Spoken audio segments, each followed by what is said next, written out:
ఒక ప్రధానమైన అంశం చెప్పారు, యాంటీ డిఫెక్షన్ పైన. ఈ యాంటీ డిఫెక్షన్లో మీరు ఒకవేళ అధికారంలోకి వస్తే ఈ రాజ్యాంగంలో ఈ అమెండ్మెంట్స్ తీసుకొస్తామనే విషయాన్ని చాలా స్పష్టంగా చెప్పడం జరిగేది.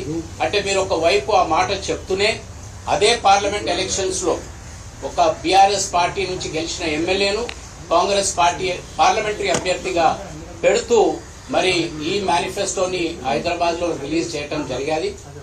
ఈ అంశాలన్నీ కూడా బీఆర్ఎస్ పార్టీ ఒక ప్రాంతీయ పార్టీ, మేము వచ్చింది ప్రధానంగా ఒక అధికారం కొరకు కాదు, ఒక రాష్ట్ర సాధన కొరకు, ఆ ప్రజల ఆస్పిరేషన్స్ని ఫుల్ఫిల్ చేయడానికి.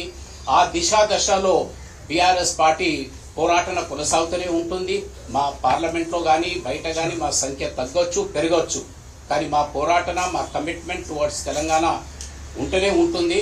సో ఈరోజు మా స్పష్టమైన డిమాండ్ ఏంటంటే ఈ కాంగ్రెస్ పార్టీ చేస్తున్న ఈ డబుల్ స్టాండర్డ్స్ని రేపు జరగబోయే పార్లమెంట్ సెషన్లో బడ్జెట్ సమావేశాలు రాబోతున్నాయి. దాంట్లో బీఆర్ఎస్ మా ఉన్న సంఖ్యతో కానీ తప్పనిసరిగా వారు చేసిన ఈ అంశాన్ని పెద్ద ఎత్తున బలంగా ఈ పార్లమెంట్లో టేకప్ చేయడం జరుగుతుంది. అయితే ఈ సందర్భంగా మాకు మా వర్కింగ్ అధ్యక్షులు కేటీఆర్ గారు, కేటీ రామారావు గారు ప్రత్యేకంగా రావటం జరిగేది. అలాగే హరీష్ రావు గారు ఇక్కడికి రావటం జరిగేది. మరి పార్టీ నాయకత్వం కేసీఆర్ గారు కూడా చాలా సందర్భంలో ఆవేదన వ్యక్తం చేయడం జరిగేది. అండ్ నేను ఇప్పుడు బీఆర్ఎస్ పార్లమెంటరీ పార్టీ తరఫున మా వర్కింగ్ ప్రెసిడెంట్ కేటీ రామారావు గారిని అడ్రస్ చేయాలని రిక్వెస్ట్ చేస్తున్నాను.